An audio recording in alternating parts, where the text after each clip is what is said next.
आप लोगों ने बहुत बार हमसे कहा कि सर बोर्ड एग्जाम के लिए कुछ इंपॉर्टेंट हिंदी में बता दीजिए, तो आज हम आप लोग के लिए अलंकार लेके आए हैं। तो अलंकार, अब अलंकार है तो इसमें पहला क्वेश्चन बनता है कि अलंकार क्या होता है।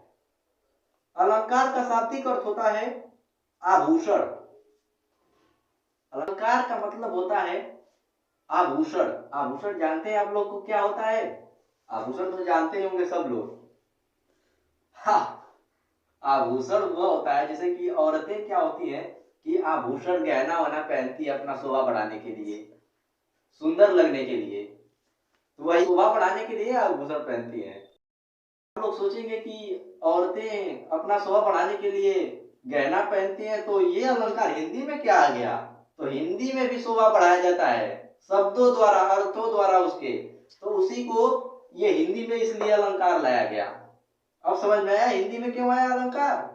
हिंदी में काव्य की शोभा बढ़ाने वाले को अलंकार कहते हैं।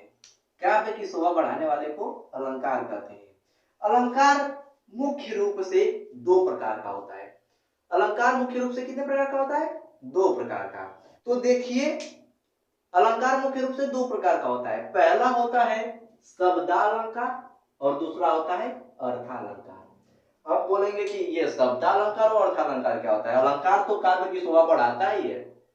तो शब्दालंकार वह होता है जो शब्दों की शोभा बढ़ाता है, उसे शब्दालंकार कहते हैं। शब्दों द्वारा शोभा बढ़ा दे किसी चीज का, उसे अलंकार कहते हैं। जैसे कि आप किसी महिला को बोल दिए अरे आप बहुत खूबसूरत लग रही हैं, तो वो उसका आप शोभा बढ़ा दिए, आप बोल दिए अपने शब्दों द्वारा उसका शोभा बढ़ा दिए, तो उसी को आप बहुत सुंदर लग रही है बोल दिए, तो वो क्या होता है कि उनका आप शोभा बढ़ा दिए, वो बहुत प्रसन्न हो जाएंगे, खुश हो जाएंगी।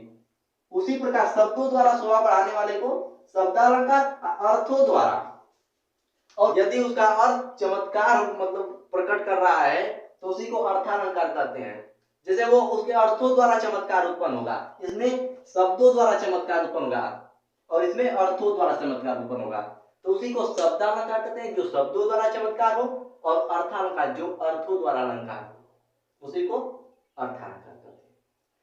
तो शब्दालंकार में के तीन भेद होते हैं। शब्दालंकार के तीन भेद होते हैं।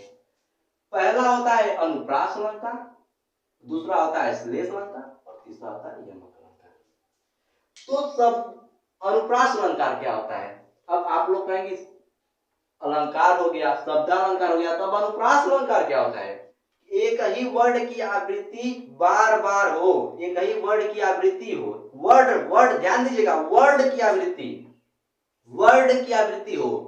इसमें आप लोग ध्यान दीजिए, वर्ड हिंदी में देखिए कंफ्यूज हो जाएंगे आप लोग आराम से।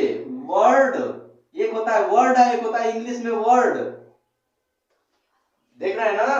तो ये ऊपर वाला वर्ड ये मत जान लीजिएगा इंग्लिश में कि वर्ड बोल रहे हैं, वर्ड नहीं, वर्ड। वर्ड अक्षर को ही वर्ड कहते हैं, अक्षर होता है ये अक्षर। समझ में आया? वर्ड। देखिए अनुप्रास अलंकार में वर्डों की आवृत्ति होती है, अनुप्रास अलंकार में वर्डों की आवृत्ति होती है। जैसे देखिए, तरनी तरुजा तट तमाल तरुवर बहुछाएं, इसमें एक ही वर्ड देखिए तो इसमें देखिए दो या दो से अधिक बार आवृत्ति हुई कि नहीं, ये अनुप्रास अलंकार है। इतना समझ में आया आप लोग को?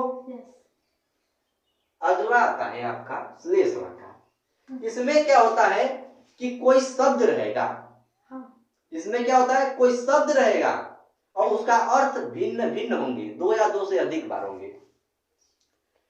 श्लेष का अर्थ होता है चिपकना, श्लेष चिपके रहते हैं एक ही में, मतलब एक ही शब्द में दो या दो से अधिक अर्थ चिपके रहते हैं। बात समझ में आई? बहुत अच्छा। तो श्लेष अलंकार क्या होता है कि समझ गए ना आप लोग? तो इसका उदाहरण देखिए, जे रहीम गति दीपकी, जे रहीम गति दीपकी कुल कपूत गति सोय, अब बोरे उजियारो करे बढ़े अधेरो होय। इसका अर्थ समझिए आप लोग। जे रहीम गति दीपकी, कि रहीम दास जी कहते हैं कि जिस जिस प्रकार दीपक की गति होती है, जिस प्रकार दीपक की गति होती है, उसी प्रकार कुल कपूत मतलब कि आपके परिवार का जो नालायक पुत्र होता है, बच्चा होता है, उसकी भी गति वैसे ही होती है। पहले तो वो क्या करेंगे, पहले वो उजियार करेंगे, पहले उजाला देंगे, फिर बढ़े अंधेरों हो। जब बढ़ते चला जाएगा ना उनका, जब वो बड़े होते जाएंगे ना, तो अंधेरा फिर छाने लगेगा, वो अंधेरा करने लगे। जैसे कि दीपक जलते जलते जब पूरा जल जाता है, तो उसका जब बुझने का टाइम आता है ना दीपक का, दिए का, तो उसकी लपट बहुत ज्यादा हो जाती है, लंबी हो जाती है, बढ़ जाती है। बात समझ में आई? उसके बाद अंधेरा हो जाता है। तो आगे देखिए, श्लेष हो गया। अब आगे देखिए यमक। यमक अलंकार क्या होता है? यमक में होता है कि एक ही शब्द की आवृत्ति एक से अधिक बार होती है। एक ही शब्द की आवृत्ति होती है और उसका अर्थ अलग अलग में होता है, उसका अर्थ भी अलग अलग होता है। तो उसे क्या कहते हैं? यमक अलंकार कहते हैं, जिसमें शब्द की आवृत्ति एक से अधिक बार हुई होती है और उसका अर्थ भी भिन्न भिन्न हो। जैसे कि आइए देखते हैं कि काली घटा का घमंड घटा।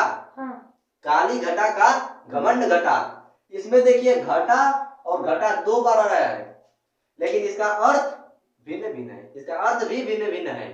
पहले घटा का अर्थ है बादल, पहले घटा का अर्थ है बादल और दूसरे घटा का अर्थ है कम। मतलब कि काली घटा का घमंड घटा कम हो गया। तो इतना आप लोग को समझ में आई? इतना बात समझ में आया? तो जल्दी से सारे टेस्ट ले लीजिए। धन्यवाद।